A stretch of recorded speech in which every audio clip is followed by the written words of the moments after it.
नमस्कार दोस्तों, मेरा नाम है किरण भोसले और आप देख रहे हैं मेरा YouTube channel Chhatrapati market Gurukul. Share बाज़ार।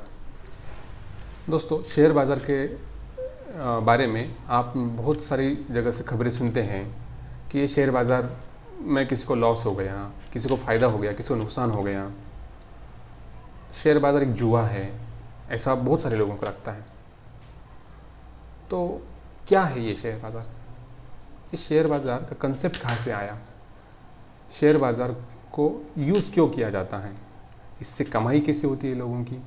या फिर कंपनियाँ, इतनी सारी कंपनियाँ शेयर बाज़ार में, स्टॉक एक्सचेंज में लिस्टेड हैं, तो ये शेयर बाज़ार से मुनाफा कंपनियों को कैसे होता है, या कंपनियाँ शेयर बाज़ार में लिस्टेड क्यों हैं, या उस कंपनियों के थ्रू हमको मुनाफा कैसे हो सकता है?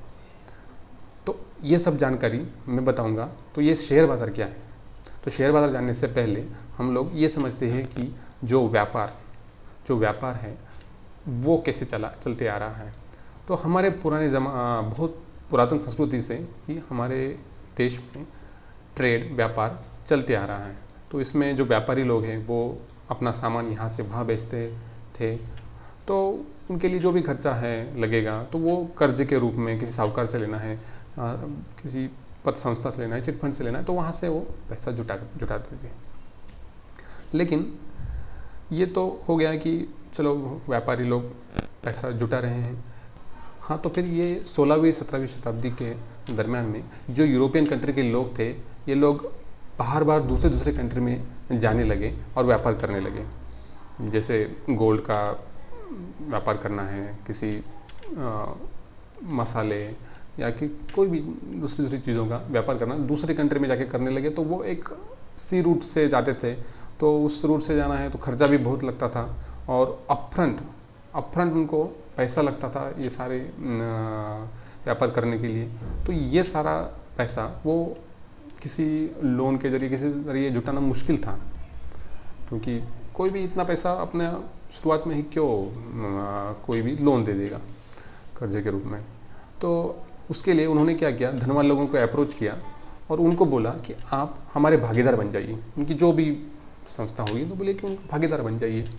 तो उस भागीदारी बनते ही उतना प्रतिशत पैसा उनसे वो ले लेंगे, और उसके बाद क्या होगा कि वो जो व्यापार करेंगे उसमें व्यापार में जो भी प्रॉफिट होगा, नफ़ा होगा, उसका जितना प्रतिशत उन्होंने इन्वेस्ट किया है उतना प्रतिशत उनको मिलता रहेगा। तो इसमें प्रॉफिट ये होता था कि बीच में उनको इंटरेस्ट तो पे नहीं करना है, और उनको उनका जो खर्चा पानी है वो भी निकल जाता था। तो इसी से क्या हुआ कि शेयर बाज़ार का कंसेप्ट मार्केट में आया, और फिर ऐसे ही सिस्टम इवॉल्व होती गई। और 1875 में हमारे देश में बॉम्बे स्टॉक एक्सचेंज की स्थापना हुई, मुंबई में, जो मुंबई में है दलाल स्ट्रीट में। तो क्या होता है कि वो तो उस तरह से व्यापार करने के लिए भागीदारी बनाते थे। तो ये जो एक्सचेंजेस बने, तो ये एक्सचेंज में क्या होता है? एक्सचेंजेस में क्या होता है कि शेयर खरीदे या बेचे जाते हैं। तो इसलिए अपने देश में जो एक्सचेंजेस बने, तो इसमें दो एक्सचेंजेस हैं, एक BSE है, एक NSE, बॉम्बे स्टॉक एक्सचेंज और नेशनल स्टॉक एक्सचेंज, जिसमें बहुत सारी कंपनियां लिस्टेड हैं। तो बॉम्बे स्टॉक एक्सचेंज जैसे मैंने बताया वो 1875 में, और वो एशिया का सबसे पुराना, सबसे ओल्डेस्ट एक्सचेंज है, और दुनिया का 10वां सबसे बड़ा एक्सचेंज है। NSE की स्थापना हुई 1992 में, जिसमें जो 11वां सबसे बड़ा एक्सचेंज है, और जिसमें लगभग 1600 से ऊपर, शायद अभी 2000 के आसपास, 1900 या 2000 के आसपास कंपनियाँ लिस्टेड है, और BSE में लगभग 5500 के आसपास कंपनियाँ लिस्टेड है। तो ये स्टॉक एक्सचेंज में क्या होता है कि शेयर का लेन देन होता है।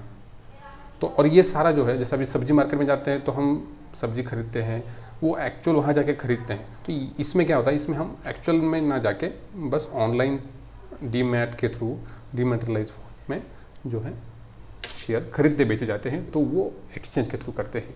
तो वो हो गया BSE और NSE। तो इसके और भी आगे वीडियोज में बनाऊंगा, इसकी एक नई सीरीज़ में, उसको आप देखिए। और वीडियो अगर अच्छा लगा हो तो लाइक कीजिए, शेयर कीजिए, मेरे चैनल को सब्सक्राइब कीजिए और नए नए वीडियोज़ आपको तुरंत ही देखने के लिए बेल आइकॉन को प्रेस कीजिए। जय हिंद, जय शिवराय, जय शंभू राजे। धन्यवाद।